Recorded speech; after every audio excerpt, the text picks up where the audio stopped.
As Dave said, my name is Bishwaranjan Bhattacharjee, but I have news for you. In most of the technical world, I am known by Bhatta, which is fairly short and easy to remember. And that, as you can see, is the first part of my last name.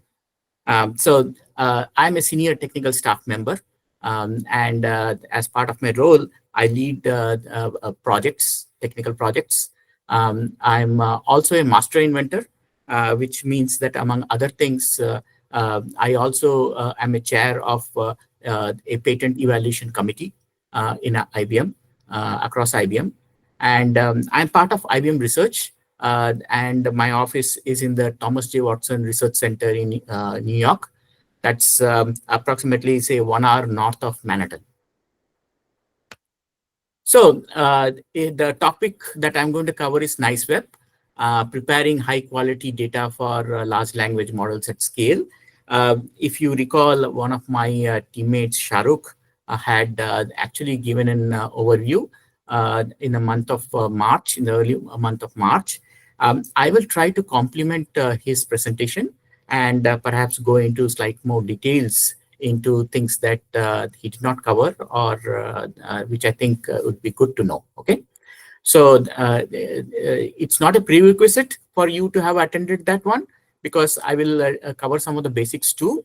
And with that, let's take a look at what the agenda is. There is a lot of data sets out there, right? And so I will just give you an overview of these data sets and how they sit in the training of large language models. Then we'll go over an overview of GneissWeb, the recipe that we used and how we came to it. And how do you evaluate these data sets, right? What is the evaluation strategy that we used? And then what are the results and how do they compare? As Dave mentioned, that we IBM, we are very much into open AI, right? And so due to legal reasons, we cannot put out the GneissWeb dataset. However, we have provided mechanisms of trying to recreate the GneissWeb dataset if anybody is interested. Okay, and with that, we'll conclude. In case you're wondering what does nice mean, it's a kind of rock. And as you know, our models are called granite, they're etc., right, which are also rocks. So it comes from that rocky rock family. Okay, so when you train models, right, there are a few things which dictates how good the models are, right? Clearly, model architecture is one. Then how you train the model is another. But one very important factor is how good is your data. Good models need good data, right? And it needs a lot of data. So you'll find that there are a lot of open data sets out there for pre-training LLMs, starting from C4 down to DCLM. You will find them marked there in the right side, right? And then there are, of course, specialized data sets. Like, Wikipedia is a very good special data set out there. And then there are other legal data sets and biological data sets, PubMed and others, right? But a lot of these data sets have their origin in Common Crawl, which is an organization which is a non-profit internet crawl organization. And they put out this kind of web pages, right? About 250 billion web pages. And all these data sets on the right that I've mentioned, they basically go through this kind of processing that Common Crawl does. And then, they then do their own processing on top of it. And they come up with the versions that you see there. Okay. Many of the data sets optionally mix other data sets like Wikipedia or PubMed or others before it is put out. So this is the overall picture, right? Now, where does this data set stand when you look at it a little bit more deeper, right? So on the x-axis in this chart, you will find it mentioned in trillion tokens, okay? And on the y-axis is average performance scores over 11 benchmarks. All right. So you will find that some of these data sets, like Red Pajama 2, they are very big, right? they're in the 30 trillion token range. FineWeb is around 15 billion tokens range, trillion token range, right? And then there are smaller ones, some of them derived from these large data sets like FineWeb EDU large or FineWeb EDU small. And then there are RefineWeb, DCLM, Dolma, and others. So now what happens is that when you train a model, right, there are clearly a general way of training models, these large models, is you go through what is called stage 1 and stage 2. Stage 1, you train with a large amount of data, large data set, pre-train with larger data set. And stage 2, which is also called annealing, you basically then expose the model to higher quality but smaller data sets, right? And if that's the case, then what do people use for which part, right? So, things like FineWeb, etc., are used for the phase 1 of the training, stage 1, right? They're good for it because they're very large, right? 15 trillion tokens is a good amount of data for phase 1. And then for phase 2, you could use smaller ones. So where does GneissWeb stand? And why do we need it, right? You will find in this chart one very interesting thing. You'll find that the smaller data sets seem to have a higher performance, right? And the larger data sets, they tend to have a lower performance, as you can see here. And what one would like to go to is the empty quadrant, which is on the top right, right? You want to get large data sets which give you good performance. And so GneissWeb is an attempt at that, right? So where we are trying to get to a fairly large data set which can be used for the phase 1 training and which can give you performance which you could which only perhaps high quality data sets can give you. Okay. And when you want to do that, you actually you're obviously having to process data, right? And processing large amount of data like, common crawl data, etc., it takes a lot of compute. So you want to do this processing using CPU friendly recipes, right? Which then, there is a lot of CPUs out there and which you can use for your this kind of filtering, right? And so what we end up getting is GneissWeb, which can give you 10 trillion tokens. And as you can see, it can give you, it's so large, but it can give you performance as good as the FineWeb EDU small, right? Which is a great asset for a data set which can be used as phase 1, which we are doing for our Granite processing. Now, again, so you're doing this by retaining 10x more tokens, right? And of course, then, just like you see FineWeb evolved into FineWeb EDU large and FineWeb EDU small, GneissWeb can also be evolved like that into various avatars. Now, when we come to this, right, keep in mind that, we do ablation studies to get to this charts, right? And we experiment with multiple random seeds so that we can be sure of the result, and then it's presented like this. Hey, Bhatta, yes. I have a quick question. There is a message showing up at the bottom of your screen regarding that you're yes. sharing. Is that something that you can? Yes, I think I can. Let me see. Exit out of? There you go. Thank you so much. Appreciate it. No problem. All right. So given this background, right, that this is where we want to go. We are trying to get to a large data set, which is highly performant, which can be used for training purposes. Now, how do we do that, right? So we didn't want to start from common crawl. We thought that FineWeb itself was a good starting point, right? So you take FineWeb, which you see here, right? And then you process it further through a series of filtering mechanisms that we came up to. And of course, since you're filtering data, right, then it will reduce the number of tokens, but it will ensure that you retain high quality documents. So, which means that now if you train with that data set, you'll see the performance goes up, right? But it's still within the range where 10 trillion tokens is considered good enough for phase 1 training, right? You can use it for phase 1 training, just like people use FineWeb or others. but you are now going to get better performance. Okay, so what did we do? We took FineWeb and we applied a series of processing steps on top of them. So one of the things is that, deduplication, as you know, is a well-known step of improving data quality, right? Deduplication is applied across documents, and you can do exact or fuzzy, right? But what thing we noticed is there could be even duplicate, sequence level duplicates within a document, or that one particular thing could be repeating within a document, right? It may not be that the entire document is identical, but it could be part of the documents are repeating, right? Or part of the documents are identical. And, so that's called exact substring duplication. We apply that. And then, we do some other filterings on top of that. And I'll try to give you a high-level picture of this.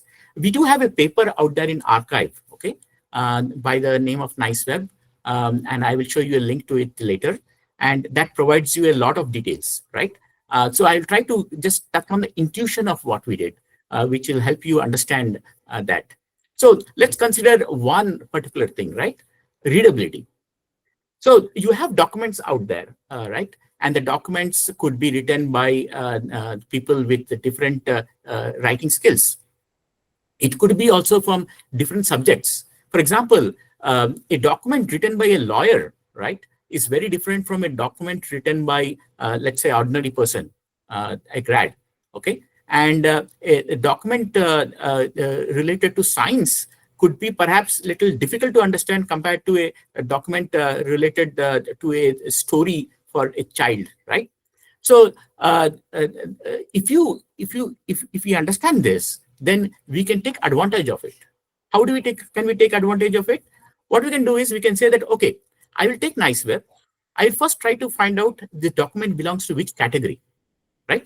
If I understand this document belongs to science, then I will know that its readability criteria is different from a story written for a child, right? And so I cannot apply the same readability criteria for a document written for a child to that of science, because if I may then drop many science documents, right? Or things like that. So I'm giving science as an example, but this could be applied to many other categories like, technology, education, law, and others, right? So if you can tap into what categories this document is, and then apply a readability criteria on it, you could then retain high quality documents. So that's one aspect, right? The second thing is that, when you have a document and you tokenize it, right? Which is one step that is taken. Tokenization is one step taken before you feed the data to the models. So when you tokenize it, right? You could see that, some documents are resulting in a large number of tokens, even for the same token size. And that could depend on the category of the document. For example, a science document might have more tokens, right? But even compared to an ordinary, a story written for a kid. But even there, if you find that some documents for the same amount of data are resulting in large number of tokens, then there's something wrong. And that could help you identify documents which are of lower quality. So that's another one, right? That is called extreme tokenization. Then we also talked about readability scores, right? And we talked about use of categories to determine how those other things can be applied. And then, of course, there is quality classifiers, right? If you take a look, if you take a good amount, good quality data and bad quality data, and you train a classifier that this is what a good quality data is and apply it, that will also tell you something about which documents to retain. So there are this kind of criteria that I have shown on the left, which are applied. And you come to then the question that, how do you apply them? In what order did they apply them? So you will find that, as this diagram here shows, first we do this exact substring duplication. And then after that, there are various combinations we have tried. So for example, you can do A and B, which is readability score classifier followed by the quality classifiers. or you can do extreme tokenization classification followed by quality classifiers, and then you can combine both of them. So what we found out ultimately through evaluations is that A and B or A and C gives you a signal, and if one of them tells you that the document is good, then you can retain it. Okay, so that is how from FineWeb we came down to NiceWeb. All right, so that is the overall picture of what we are trying to do. Now, if we have this kind of a criteria, then we need to come up with a good mechanism of evaluation. Okay, so for evaluation, what we did was we took FineWeb 3 snapshots, and then we created a baseline from FineWeb, and we used random seeds to come up with 3 samples of FineWeb of 35 billion tokens or 100 billion tokens, which I will describe later. And we then train the models. So the models that we train are llama models. And there are certain criteria of training that, for example, sequence length 8,192. The global batch size is about 1 billion. We train on 64 GPUs for the 35 billion and much more for longer. And then when the models are trained, we then evaluate these models using a benchmark suite. And for NiceWeb, we again do the same thing. We take the data, we apply our steps that I have mentioned, and again we do the random sampling of 3 to create 3 subsets, and then train the models and evaluate. So we try to go to an apples to apples comparison where we have done the same process for both of them. And the reason we use 3 seeds is to ensure that, by chance we did not get a good sample of data, which gives us a better model, right? That should not happen. So we take 3 samples and then average them out, and also compute the standard deviation. Now, so that is the data, but then what about the benchmarks, right? So since, the large models, the 7B models or above, they take a lot of time in computing. And so what we do is that we do a lot of evaluations on the 1.1 billion range of models. And then we do other indications on even 3B and 7B. But most of it is done on the small models, right? So if you have the small models, then you need benchmarks which at the small scale can show you performance indicators which are consistent with what you will get at a larger scale, but which can be done quickly, right? So if you take a look at it, so what we do is that we selected 11 high signal benchmarks. So these benchmarks, first of all, at that scale that we are training, gives you accuracy above random guessing, which is an important one, right? Then its accuracy increases over time, as you can see in the left chart, in the blue line, right? It keeps increasing as you increase the number of tokens, and which has small variations over these 3 seeds that we do, right? And then what we do is that when we determine some models are good, right? Some combinations are good, then we subjected them to extended benchmarks of 20. These are then run over all models, including the large ones. So we do ablation studies first on small models, and then do the extended benchmarks on the large models also. And we try to cover benchmarks which cover various aspects of evaluation: common sense reasoning, world knowledge, reading comprehension, language understanding, symbolic problem solving. So we try to select benchmarks out of all these things, and they are both in the high signal set as well as the small the extended set. Now, this is an overview figure, and this shows at the 7 billion scale, which is the largest models we have put out in open source. Where do these models that we have created out of these data sets stand? So you'll find that we have taken this data sets, FineWeb's FineWeb, which is 15 billion tokens overall. Ours is 10 billion, and FineWeb EDU score 2 is something like 5.4. So all of them are above 5 trillion tokens in size, right? And we have what you're seeing is that these ablation models that we have, the 7 billion ablation models, they outperform those trained on FineWeb 1.1.0 by about 1.5% over these 20 benchmarks.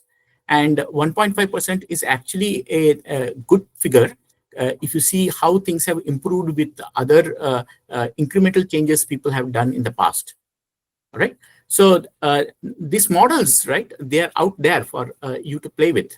And you can go to our website and actually play with these models. Now, we have put out a lot of open source tools and recipes too. And before that, before going into that, let me dive into some more details about these evaluations, right? So here you'll find, yes, please. Sorry to interrupt. We have a few concrete questions regarding to the slide you were just presenting on. I was wondering, did you want to cover them in the Q&A, or are you okay to take a look now and answer yes, them right now? I'm sorry. Since I'm presenting full screen, I can't see that.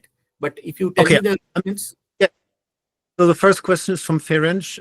What is a token here? Is it character-based? Yeah, okay. So what happens is that if you have text, right, then what you do is that you need to be able to present that text to the model to train on. And the model understands tokens, okay? So you take a text and then you convert it into tokens. A word usually on an average has 2 tokens, okay? And it identifies part of it. So for example, if I have a complicated word, right, let's say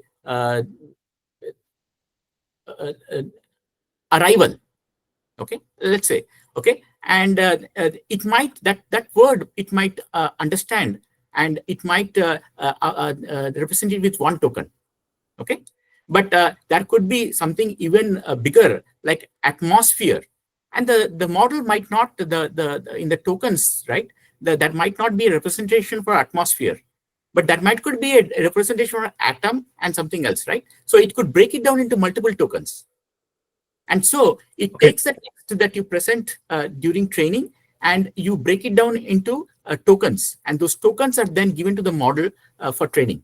Of course, if I have text and it results in less number of tokens, it's better, right? Because that means I need to spend less time training, since I have a training budget in number of tokens. Thank you. Next question would be from Ravi. Is the same deduplication method applied for code data sets? Okay, so duplication over code, right? Of course, things like exact match, fuzzy dedupe, etc. can be applied, right? That you can definitely do. There's nothing stopping you from doing that. But I think the question is that can you use anything, any aspect of code, right? That could be very specific to it, right? So, for example, can you do substring, this exact substring duplication or other things in code? Perhaps you need to be aware of certain aspects of code there, right? But deduplication on exact match, deduplication on exact deduplication, fuzzy duplication is usually can be done for code. Does that answer the question? Great. I believe so. Okay. I hope. Otherwise, yes, he says yes. Thank you. And then also from Ferenc, he says, it would be nice to see at least a single example of what is going on here before all the theories and results. Can you elaborate what do you mean by what's going on here? I'm sorry. I can give you examples, like, for example, readability score, I gave you examples, right? I can give you examples of tokenization, that kind of thing. But if you can tell me what exactly you're looking for, maybe I can help. He means in terms of tokenization. In terms of tokenization. Okay, good. All right, that's fine. So when we train these models, right, we have to select one tokenizer, and we use the star-coded tokenizer. Okay. And so all the 3 models were actually tokenized with the star-coded tokenizer. The models are of the Llama architecture, and they're identical model architectures. And the sequence length that was used for training is 8192, And the global batch size that was used for 1 million tokens. Okay. And it was trained, the 35 billion model was trained on 64 GPUs. These are H1 GPUs. And, it took about 5 hours to train them. So we were getting something like 32K tokens per GPU per hour, per second. Okay. And for the larger models, that's why for the 7 billion models, which is on 350 billion tokens, it takes a way more time. Great. Any other subject you want me to touch on? Yeah, well, maybe we can get to that. I think this is good for now. There's one more question, I think, that is more philosophical. This is from Kevin. Yeah. How can open source models keep up with proprietary model performance by implementing bug fixes and improvements over the lifespan of an LLM? And that's maybe a broader question that we can get to towards the end. So feel free to continue with the presentation.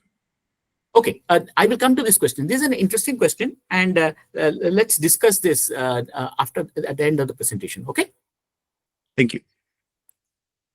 Again, since I'm not able to see what is coming in, please, just like what you did, interrupt me and let me know when questions come in, okay?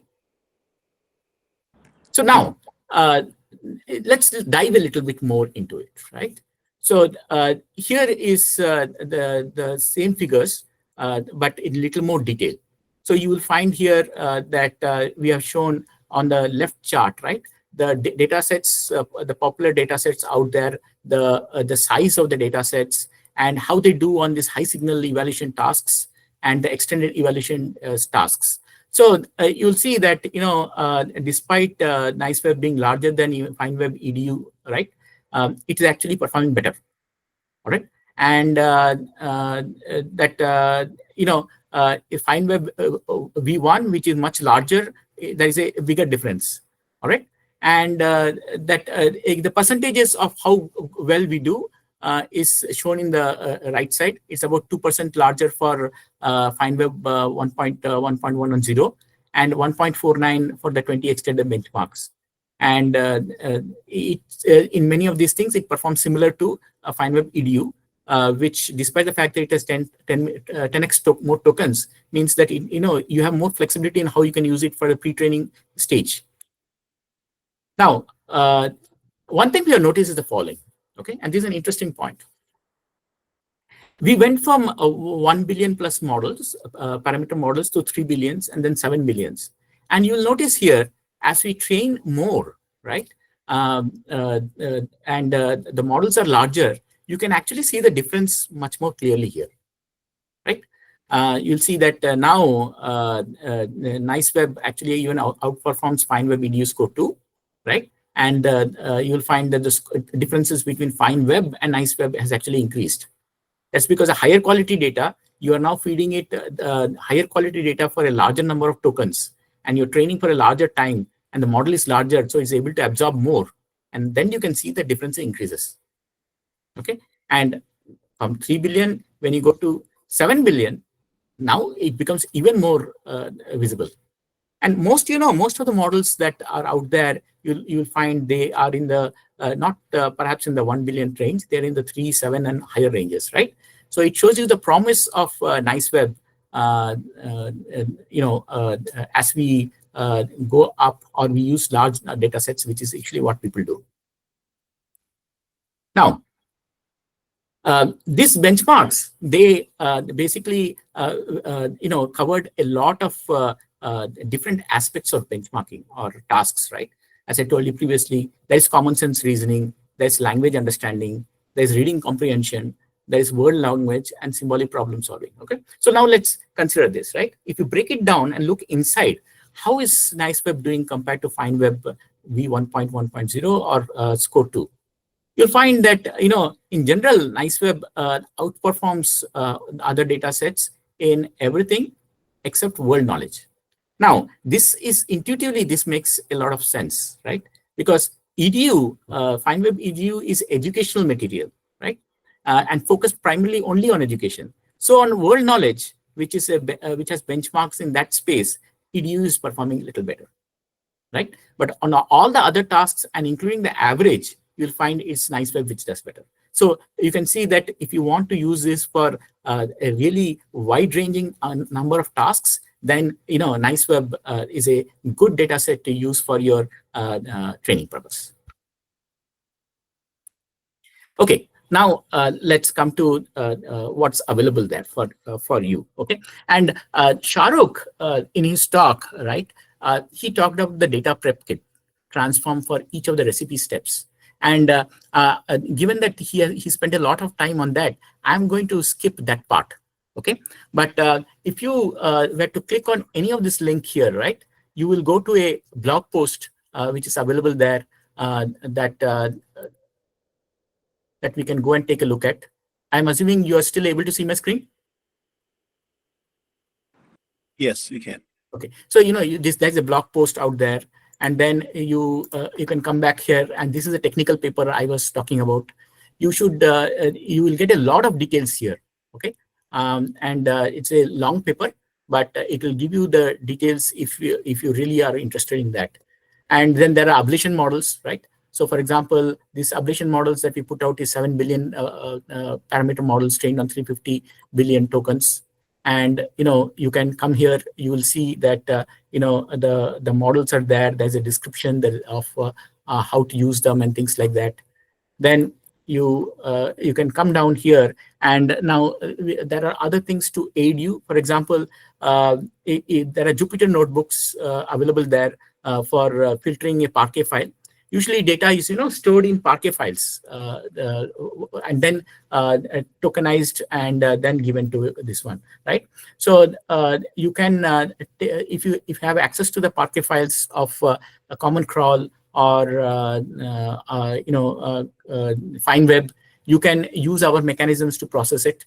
That and then the models that we used for classifying to determine which documents to wait is also available.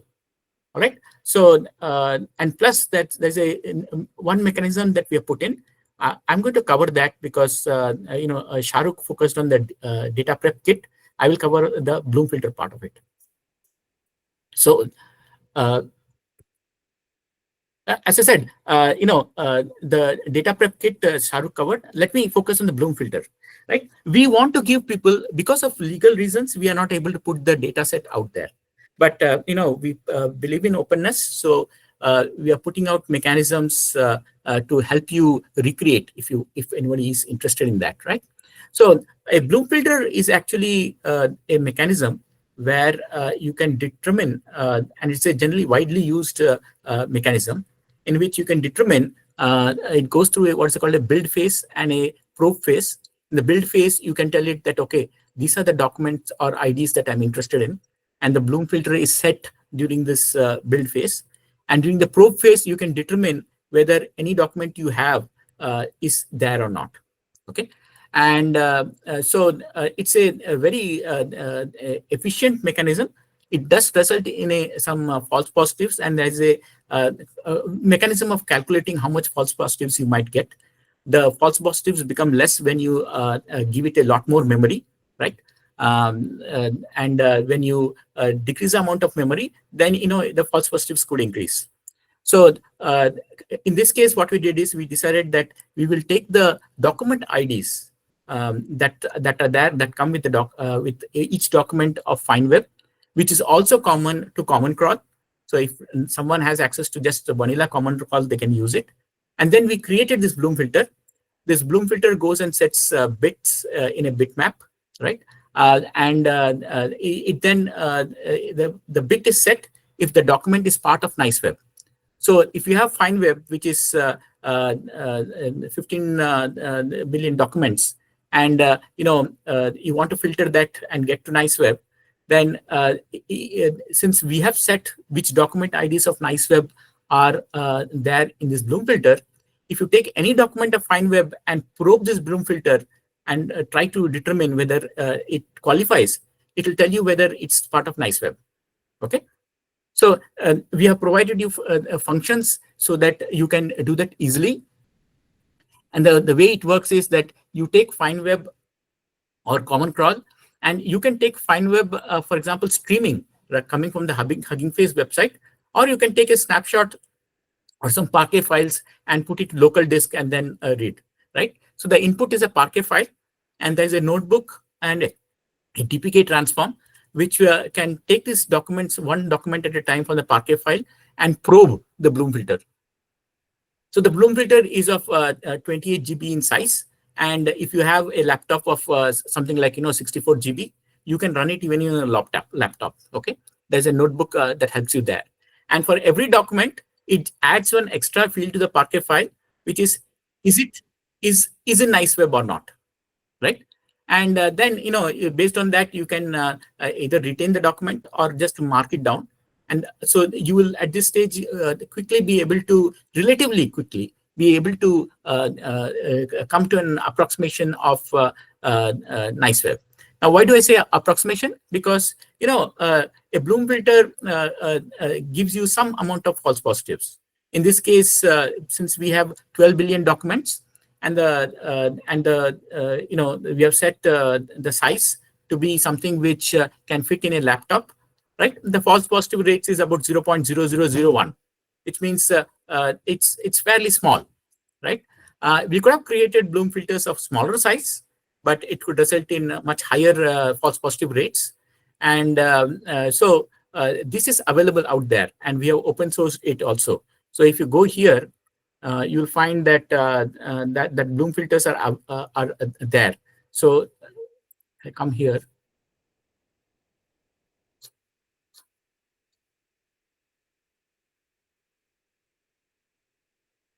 If I go here, see, this Bloom filter is available here. Okay, so that's an easy mechanism for compute from compute perspective, an easy mechanism of trying to get an approximation of GneissWeb. All right, so this actually is the end of my presentation. To summarize, right, we have come up with GneissWeb, which is a higher quality data set for pre-training than some of the other large data sets out there, which can be used for the phase 1 of training. And we do use it internally ourselves. And we have various enhancements to this that are possible. I hope you find this presentation useful, and I'll be happy to take any questions that you might have. Thank you so much. We do have one question teed up right away. So this is from Gautam, asking, in the beginning of the talk where you showed the data set trillions of tokens versus performance, there was a data set that was smaller than GneissWeb and performed better. Could you explain why GneissWeb would be preferable than DCLM? Okay, so that's a very good question. Okay, and a good observation. It's true that DCLM, for example, performs well. What happens is that and you'll see here a couple of things, right? DCLM size is something like 3 trillion tokens, right? And so what's happened is that DCLM is higher quality, but compressed, smaller. Now, GneissWeb, if you take GneissWeb, and as I showed you here, right, that we have these various kind of filters. Each of these filters are actually controlled by some parameters, and the parameters actually determine whether how much data do you retain, right? So in this case, for example, we decided to retain 10 trillion tokens because we wanted to use it for phase 1 of training of a large language model, right, where you need a large number of tokens, right? So if and DCLM is actually a good candidate for a phase 2 kind of training, or that kind of stuff, right? So in this case, if we really want to come up with a data set which is smaller but higher performant, which means that which can be used in phase 2 or other places, we just have to go and we have to go and change some parameters, right? Where we tell it, okay, don't retain 10 trillion. Now let's try to target 3 trillion, which means that you will be more aggressive in your filtering, right? So if I come here and say that, my readability score filters, right, it has been set so that I get to documents which are readable, but which also results in 10 trillion overall. If I say that I'm going to be more stricter here, where I retain only much higher readable documents, so as to get to 3 trillion or something like that, then our quality figures also will improve. Does it make sense? Yes. Gautam says yes. Thank you. And another question from, again, from Ferenc. Thank you. So what makes GneissWeb better than other data sets? Can you show examples drilling down to the data points in the data set? You want examples? Was that the question? Yes. Okay, so here is a deal, right? So let's say, for example, that is a document, and the document actually has one particular sentence repeated 20 times. Okay, since that could not be caught by document dedupe, right, or any type of document level dedupe, that document looks actually very nice. But the information value of the document is actually not very high. You have one sentence which has been repeated so many times, right? If you identify that document to be bad, you can get rid of it because it will just consume tokens when you're training, right? That's one thing. Second thing is that that's one angle to it, right? Second angle is that you have documents where, for example, there is no space between two words, right? It looks like a huge one word, or you actually encounter that kind of thing also, right? That is actually not a high quality document. It will actually hurt you, right? So these are intuitive examples that I'm giving. A document with a lot of boilerplate, right? For example, let's say, I have a document. At the end of it, there's always written copyright this company, this, that kind of stuff, right? What is the use of that particular material, right? And if the document is content is small and those copyright material and other things is large, then the document is useless. I hope this clarifies on what constitutes a good document and not. There are various other criteria, but these are some. Intuitively. Great. Thank you. And another question from Joseph again. Again, this may be a little bit broader, and maybe we can also get back to the first question there that we had earlier. He's asking, talking about data for LLMs, what is your take on the peak data debate? I think Ilya Sutskever restarted it recently. Do you think a value plateau point exists? And if so, are we far away from it or are we approaching it fast? Look, let's look at it like this, right? Have we really tabbed all the data out there? I mean, there's text data, there's multimodal data. A document, for example, has a lot of charts in it. Have we really tabbed it? The document has photographs in it, right? Again, have we tabbed it? So that the data is text, but there is a lot of information in the other modalities also that are out there, right? So if the question is, have we really tabbed all the data out there for a training purpose? The answer is likely no, because you have not even tapped the multimodality that exists. Okay, and that is actually, there's a lot of information content there too. Again, I'm giving a higher level picture without saying when it will peak and things like that. I'm just trying to tell you that I think there's a lot of information out there in documents that we are not tabbed for training. Fascinating. This is great. So there'll be plenty of room for additional sessions in the future to dive into that. Thank you. Let me check here. Great. So here's another question from Ravi. Which data set will you recommend for fine-tuning a model for code base? Are there subsets of GneissWeb that can be used for fine-tuning? Yeah. So, look, if you are interested in, let's say, code, right? Then there are code data sets out there. Okay. So, for example, let's say you can go to GitHub. Okay. And there are GitHub datasets out there. There are various other datasets you will get. And code data is just not about code. You have to think about it. Is there value in even the PRs issues, right? But to stick to this, right? Yes, one could potentially, just like one created a filter for readability, one can create a filter for conversation detection or code detection, of or any of these things, and then try to get subsets out of GneissWeb or FineWeb or others, right? So that is definitely a possibility.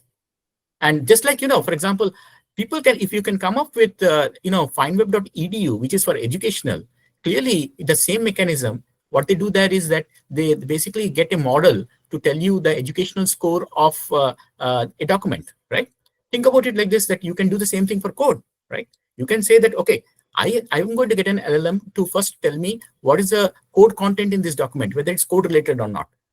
And if it is, then I will use that to train a classifier, which is what the paradigm is for something like the fineweb.edu process, right? And then use that to run it over the entire data set.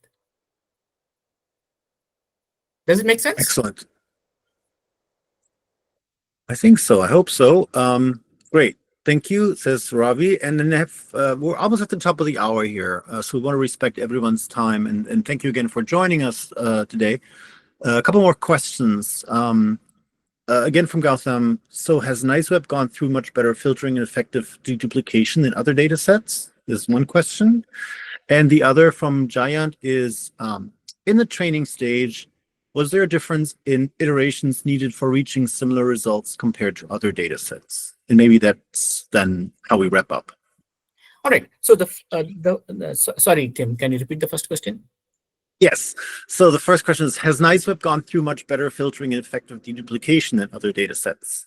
Well, GneissWeb is built on FineWeb, and FineWeb did some deduplication. On top of that, we did this exact string matching deduplication. So from deduplication matching, it's definitely better than FineWeb, right? Because we built on top of FineWeb. Okay, so and that exact string deduplication step is an extra step for us. Okay. Okay. And then the last question. Sorry, go ahead. Yeah. So I think if I remember the second question, it was, do we reach better performance early, right? If your aim is your aim is similar performance, correct, as any other thing, then yes, you will reach it likely early, because in the graph, what you'll see is, perhaps I should show the graph. Okay, so I hope you are able to see my screen still, right? So yep. Okay, so look at this, right? 7 billion model. If my aim is to get to the same performance as the blue line, then I would have done it at, I don't have my spectacles on, but I think the third line is 150 billion, correct? Or something like 200 billion tokens, correct? If the aim is to get to the same performance as FineWeb. So yes, you can train faster if the aim is to get to the same performance. If you want higher performance, it's a question of how much higher performance you want, right? If at this stage we are showing you that from GneissWeb we are doing 2.73% better when we are done 350 billion token training, right? If you tell me that I am fine with 1% better performance, then you can do it earlier. So the answer is yes. If you want the same performance, you can do it faster. If you want better performance for the same amount of tokens, it will go higher. Does this make sense?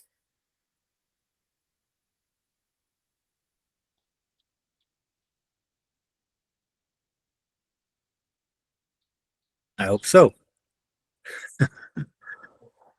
All right, we have there's a couple more questions that came in last minute. Maybe we can cover one more. One is from Mihai. Which is the percent of deduplication eliminated in a GneissWeb dataset? In the GneissWeb dataset. Oh, you mean the exact the substring matching? How much did it reduce the dataset by the filtering? That's how I interpret the question. Yes. Okay. For that question, right? I'll encourage you to take a look at the paper that will likely be available there. I don't know the figure off my head. Okay. And then the very last one, we're at the top of the hour, from David. I have a set of documents, about 10,000 files, agreements, and technical documentation. There's a lot of repetitive information because of the nature of the documents. There are agreements, but each of them contains valuable data. What is the best way to derive relevant data for vector databases? Yeah. So look, first thing is that if the usually what will happen is that if you have this technical one, there could be there's something called boilerplate, right? Boilerplate data is data which is usually part of some template, right? And on that, you add the rest of the thing. So for example, there could be this copyright things that I mentioned about in the bottom, right? There could be certain things in the top, the headers and things like that. Actually, you don't need that, right? For training purposes. Actually, it will hurt you because it will just consume tokens.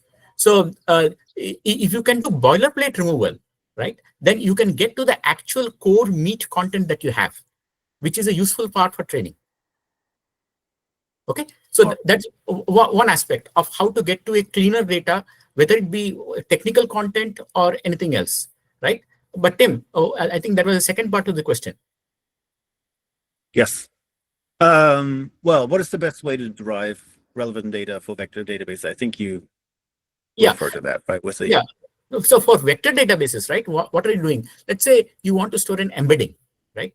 Again, the same thing applies. Once you get rid of the boilerplates, you can, for example, decide that, if you want to store embeddings, which is what people usually do in a vector database, right?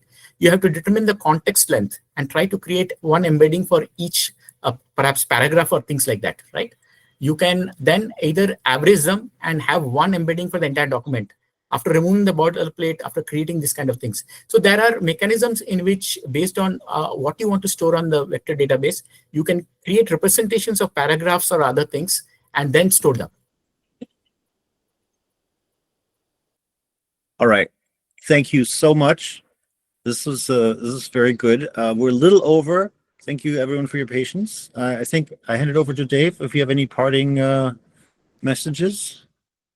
Yeah. Hey, folks. I'm going to go ahead and stop the recording.